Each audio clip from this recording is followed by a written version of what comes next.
நண்பர்களே, நிகழ்ச்சி தொடர்கிறது. சார், இந்த தீர்ப்பு என்பது ஒரு நம்பிக்கையின் அடிப்படையில் அமைக்கப்பட்டதான் சொல்றாங்க. இல்ல இதுல 2-3 அவர் சொன்ன விஷயங்கள்லயே நான் மறுத்துறேன். ஃபர்ஸ்ட்லயே முதல்ல என்ன அப்படின்னு சொன்னா, சர்ச் மசூதி கோயிலுக்கு இடையில ஒரு வித்தியாசம். ஐயா முன்னாடி சொன்ன மாதிரி இங்க கூட நம்ம தொழுகை நடத்தலாம். நாங்க சர்ச்சில் மசூதி இங்க கூடியது it is more a prayer hall. கோயிலுங்கிறது அப்படி கிடையாது. ஒரு இறைவன் என்பதை வைத்து அதுக்கு பிராண பிரதிஷ்டை கொடுத்து அதுக்கு உயிரோட்டம் கொடுக்கறதுனால தான் அதுக்கு பேர் கோயில். முதல்ல அந்த ராம் லாலாங்க கூடியதோட அந்த பேசிக் ஆர்குமெண்ட்டே அவங்க அதை கொஞ்சம் வேற மாதிரி மிஸ்இன்டர்பிரட் பண்ணாங்க.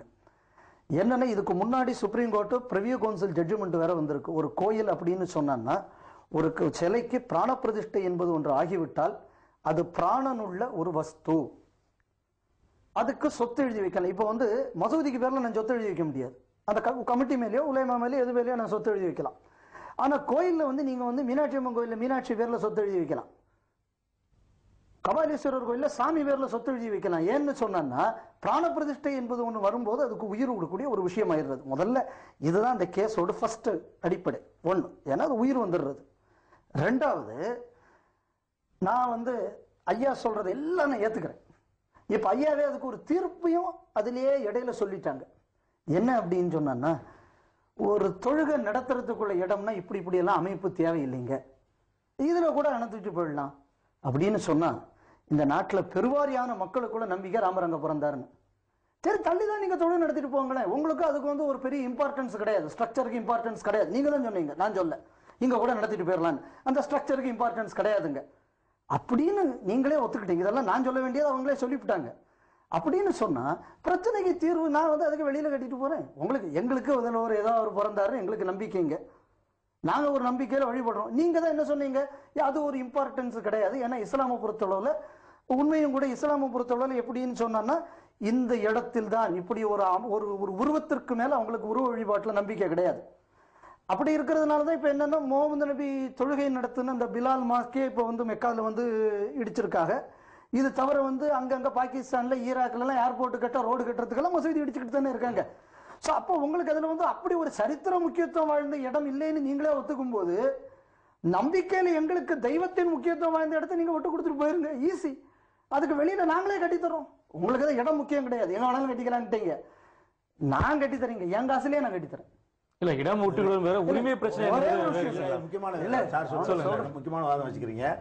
அதாவது எங்க வேணாலும் தொழுவலாங்கிறது எங்க மதத்துல உள்ளது, அதுல எந்த ஒரு டவுட்டும் கிடையாது. இப்ப இந்த கேப்டன் டிவி இருக்கு, இங்க வச்சிருக்கீங்க, இங்கதான் வைக்கணும் இருக்கா, எங்க வேணாலும் வைக்கலாம். நாளைக்கு ஒரு சிலையை கொண்டாந்து வச்சு இந்த பிராண பிரதிஷ்டை செஞ்சுட்டு உயிர் வந்துருச்சுன்னு உங்களுக்கு வெளியே போச்சுன்னா எப்படி இருக்கும்?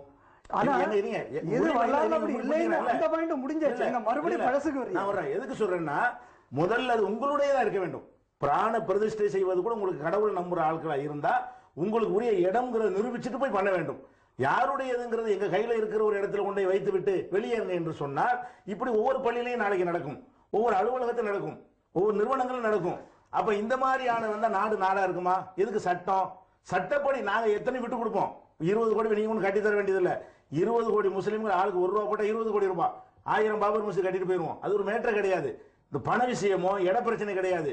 இது ஒரு வன்முறை அடிப்படையிலையும் சட்டவிரோதமான அடிப்படையிலையும் ஒருவருடைய நம்பிக்கையை அடுத்தவங்க திணிக்கிற வகையிலையும் அபகரிக்கிறாங்க பாருங்க, ஆக்கிரமிக்கிறாங்க. அதுக்கு எதிராகத்தான் நாங்க இந்த நிலைப்பாடு எடுக்கிறோமே தவிர, நாங்க இந்த பண விஷயத்திலேயோ இது மாதிரி இன்னொரு இடத்தை வாங்கிட்டு விட்டு அந்த நோக்கத்தில் நாங்க இதை பார்க்கவே இல்லை.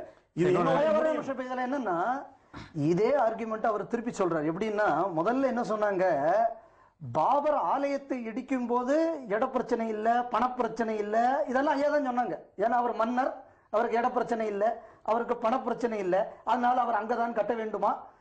இப்போ அதே ஆர்குமெண்ட் தான் நானும் திருப்பி சொல்றேன். ஏன் அதை அவர் கட்டினார், ஏன் இந்துக்களை இழிவுபடுத்தினார், இதுங்க பிரச்சனையே.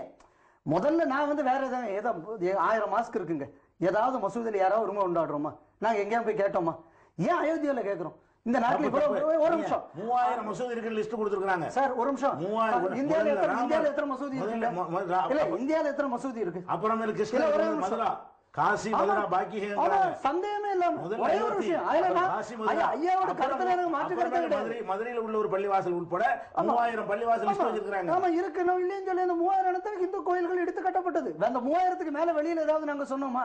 நீங்க நம்பிக்கை அடிப்படையில் இடித்து கட்டுகிறது என்றால் இதற்கு முன்னாடி கூட இல்ல நிகழ்ச்சி இறுதி பகுதி வந்துடாம சரி சொல்லுங்க. இப்ப இதற்கு முன்னாடி கூட இந்தியாவில் சமண கோயில் இருந்த புத்த விகாரங்கள் இருந்தன. இப்ப அவர்களாம் வந்து இந்து கோவில்கள் எங்களோட கோவில்கள் மீது கட்டப்பட்டன என்ற கேள்வி எழுப்பினால் உங்களுக்கு பதில் என்ன? இதுவரை இப்படித்தான் இந்த சமண கோயில்கள் இதை வந்து ஆக்கிரமித்து இந்துக்கள் இடித்தார்கள் கட்டினார்கள் அப்படின்னு சொல்லி இதுவரை நம்ம நாட்டில் உள்ள அரசியல்வாதிகளையும் இந்த நாட்டில் இன்டலெக்சுவல்ஸ்னு தங்களை அறிவிக்கிறவர்களை தவிர வேற யாரும் மதத்வேஷத்தின் காரணத்தினால் இந்த சமண பௌத்த விகாரங்கள் இடித்து கட்டப்பட்டதாக சொல்லவில்லை. ஒண்ணு. ரெண்டாவது, பௌத்தர்கள் இன்னைக்கு அவங்க வந்து எல்லா இடத்துலையும் கோட் பண்ணக்கூடிய அம்பேத்கர் அவருக்குள்ள விஷயத்திலேயே வந்து இந்துக்களின் வன்முறையின் காரணமாக பௌத்தம் ஒழிக்கப்பட்டதுன்னு அவரும் தனக்குள்ள புத்தகத்துல சொல்லலை. ஏன்னா நீங்க முதல்ல ஆரம்பிக்கும் போது நீங்க அம்பேத்கர் நாள் அப்படின்னு சொன்னதுனால இந்த வார்த்தையை நான் இன்னைக்கு சொல்றேன். அதனால எப்படி ஒரு கட்டப்பட்டதுங்கக்கூடியதுக்குள்ள ஆதாரங்களை வச்சு ஒண்ணு பார்க்கல. கோயில் ஒழுங்குங்கிற புராணத்தில் சமண கோவில்கள் இந்து மத இவங்களால வந்து கட்டப்பட்டன, இடித்து கட்டப்பட்டன ஒரு வரலாறு இருக்கு. ஒரே ஒரு விஷயம், எந்த கோயில்கள்லாம் அப்படி இருக்கு? கோயிலும் பல நான் அறிக்கை உங்களுக்கு தரேன் உங்களுக்கு. சரி, நீங்க தாங்க ஒரு நாள் நம்ம அதை வச்சு ஒரு நாள் விவாதம். நம்பிக்கை அடிப்படையில் சொன்னால் இந்து மத சாஸ்திரம் இந்த சமூகத்தில் பிரிவுகளை ஏற்படுத்தியிருக்கிறது. இந்த பிரிவுகளையும் நாம் நம்பிக்கை ரீதியாக ஏற்றுக்கொள்ள முடியுமா? உதாரணமாக தலித்துகள் இருக்கார்கள், மீனவர்கள் இருக்கிறார்கள். இந்த சாதி கட்டமைப்பை நீங்க நம்பிக்கை ரீதியாக ஏத்துக்கிறீங்களா? ஒரு விஷயம், இது இந்து மதத்துல எந்த சாஸ்திரம் இவன் மேல இவன் கீழன்னு சொல்லி இருக்கு. ஒண்ணு. ரெண்டாவது, இந்த கேள்வி எனக்கு கேட்கறதுக்கு முன்னாடி அவங்கள்ட்டையும் கேட்கணும். ஒரு லப்பையாரை வந்து ஒரு ராவுத்தர் கல்யாணத்துக்கு பொண்ணு எடுப்பாரா, இல்ல ஒரு ராவுத்தர் ஒரு பட்டாணி எடுப்பாரா? அதெல்லாம் விடுங்க. நம்ம ஊர்ல உள்ளவன பாகிஸ்தான்காரன் பொண்ணு எடுக்கிறானா, இல்ல பாகிஸ்தான்ல இருக்கிற முஸ்லீமை வந்து ஈராக்கில் உள்ளவன் பொண்ணு எடுக்கிறானா? ஒரே ஒரு விஷயம் சார், என்ன அப்படின்னு சொன்னான்னா இது உங்க எல்லா பத்திரிகைக்காரங்களுக்கு இது ஒரு வாடிக்கையான விஷயம். ஒவ்வொரு விஷயத்திலையும் நம்பிக்கையை பத்தி பேசும்போது ஏதாவது ஒரு இடத்துல வந்து இப்படி சாஸ்திரத்தில் சொல்லப்பட்டிருக்கு.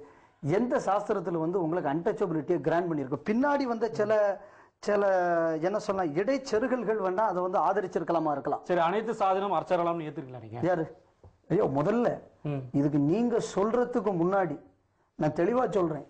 பல கிராம கோவில் பூசாரிகளுக்கு பூனல் மாட்டி வச்சு இன்னைக்கு அவங்களுக்கு பயிற்சி இன்னைக்கு நாங்க கொடுத்துக்கிட்டு இருக்கோம். எத்தனை கோவில் நிர்மாணிச்சிருக்காங்களா நீங்க? இன்னைக்கு கிட்டத்தட்ட விஸ்வ இந்து பரிஷத்து சார்பாக, எனக்கு விஸ்வ இந்து பரிஷத்தை பத்தி பெரிய விவரம் அறிக்கை எனக்கு தெரியாது, அந்த அமைப்பை சார்ந்தும் இல்லை. 200 கோயில்கள் அவங்க வந்து கட்டியிருக்காங்க. அதுல கிட்டத்தட்ட 100-120 கோயில்கள் வந்து இன்றைக்கு ஒடுக்கப்பட்டவர்களாக சொல்லப்படக்கூடிய உங்கள் பகுதியில் இருக்கு. இதுல என்ன அப்படின்னு சொன்னா இவங்களுக்குள்ள பயிற்சிக்கு நான் பல இடத்துக்கு பயிற்சியாளராக போயிருக்கேன். அதனால எனக்கு தெரியும். எனக்கு அதை பத்தி அதிக இது கிடையாது. பயிற்சியாளர்களாக பல இடத்துக்கு நான் போயிருக்கேன். நானே சிலவங்களுக்கு வந்து பூணல் போட்டு விட்டுருக்கேன். சரி சார், நிகழ்ச்சி இறுதி இந்த அயோத்தி பிரச்சனைக்கு தீர்வு என்னதான் சுருக்கம் முடிச்சிருங்க. அதாவது சட்டப்படி எல்லாமே நடந்தா தீர்வாயிரும். சொல்றபடி சட்டப்படி நீதிமன்றங்கள் வரைக்கும் சட்டப்படி நடக்கல. சட்டத்தில் என்ன இருக்குன்னா, ஒரு இடத்துல பள்ளிவாசலா இருக்குது, சிலையை வச்சாங்க, 145 செக்ஷன் பிரகாரம் என்ன செய்யணும், அப்புறப்படுத்திட்டு உடனே இவங்கள்ட்ட ஒப்படைச்சிடணும். அதான் உடனடி தீர்ப்பு வந்து யாருக்கு சொந்தம்னு பார்க்கக்கூடாது, ஸ்டேட்டஸ் யார் கையில் இருந்தது, அப்புறம் தீர்ப்பு யாருக்குரியது. அந்த நிமிஷமே சிலை அப்புறப்படுத்தி முஸ்லீம்கிட்ட நேரம் அப்படி தான் கடிதம் எழுதினார். ஆனால் கோவிந்த வல்லம் வந்து கேட்கல. ஊபி முதலமைச்சர் காங்கிரஸ்காரர் கட்டுப்பட மாட்டேன்ட்டார். அது சட்டப்படி நடந்திருந்தால் பிரச்சனை சால்வ் ஆயிருக்கும். 145 சட்டப்படி என்ன இருக்குன்னு கேட்டால் உடனே யார்கிட்ட இருந்ததோ அவங்கள்ட்ட கொடுத்துடணும். இது அரசாங்க கையில் எடுத்து உலகாலம் வச்சுக்கிட்டு இருந்தது. அப்புறமேல் நீதிமன்றம் வந்து ஆக்கிரமிக்கப்பட்ட இடம்னு தெரிஞ்சும் கூட பூஜைக்கு திறந்து விட்டது. அதுக்கப்புறம் வழிபாடு நடத்தலாம் பொதுமக்களுக்கு திறந்து விட்டது. ராஜீவ்காந்தி காலத்தில் அடிக்கல் நாட்டுறதுக்கு அனுமதி கொடுக்கப்பட்டது. இப்படின்னு எல்லாமே சட்டமீறல்களாகவே இருக்கிறது. பெரும்பான்மையாக இருக்கிறவர்கள் என்ன சொல்றாங்களோ அதன்படி தான் நடப்போம் என்று நீதிமன்றங்கள் உள்பட நடக்கக்கூடிய நேரத்தில் அப்ப இதுக்கு தீர்வு கிடைக்காது. என்ன சட்டமோ சட்டத்துக்கு கட்டு, அதான் இந்தியர்கள் மண்ணுக்கோ நிலத்துக்கோ இந்தியான்னு பேர் இல்லை, சட்டத்துக்கு தான். இந்த சட்டத்திற்கு நான் கட்டுப்படணும் இவங்களும் கட்டுப்படணும் இருக்குமே ஆனால் தீர்ப்புகள் உட்பட சட்டப்படி இருக்குமே ஆனால் பிரச்சனை சால்வ் ஆயிரும். அது இல்லைன்னு நாங்க நினைக்கிறோம். இந்த அயோத்தி பிரச்சனை பத்தி பல்வேறு கருத்துக்களை சொல்லி அவங்க தீர்வு அவர் மட்டும் சொல்லிவிட்டா நான் சொல்ல வேண்டாமா? நம்ம தீர்வு வேற ஒண்ணுங்க இல்லை. இந்த நாடு 800 முஸ்லிம்கள் ஆட்சி 800 வருஷம் அடிமைப்பட்டிருந்து 300-400 வருஷம் ஆங்கிலேயர்கிட்ட அடிமைப்பட்டிருந்துச்சு. அடிமைகள் எல்லாம் விட்டு இந்த நாடு வந்த உடனே என்ன பண்ணியிருக்கணும் அப்படின்னு சொன்னான்னா, முஸ்லிம்கள், இந்துக்கள், கிறிஸ்தவர்கள் எல்லாம் ஒன்று சேர்ந்து வரலாற்று ரீதியாக எந்தெந்த சமயத்துக்கு எது எது சேர்ந்ததுன்னு பிரித்து கொடுத்துக்கிட்டு மத பாகுபாடு இல்லாமல் இந்த நாட்டில் சட்டமும் இதுவும் நடந்திருக்குமே, ஆனால் இன்னைக்கு அயோத்தி மாநில உள்ள பிரச்சனைகளே வந்திருக்காது. 47 இதை முடிச்சிருக்கணும்.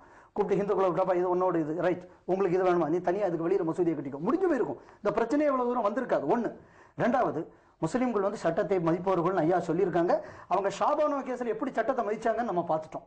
அதனால இதை வந்து மக்களுக்குள்ள தீர்ப்புக்கே நான் விட்டு நிகழ்ச்சி அயோத்தி பிரச்சனையில் பல்வேறு விஷயங்களை பகிர்ந்து கொண்டீர்கள். கேப்டன் தொலைக்காட்சி சார், நன்றி சார். நன்றிங்க நேர்களை அடுத்த நிகழ்ச்சியில் சந்திப்போம். வணக்கம்.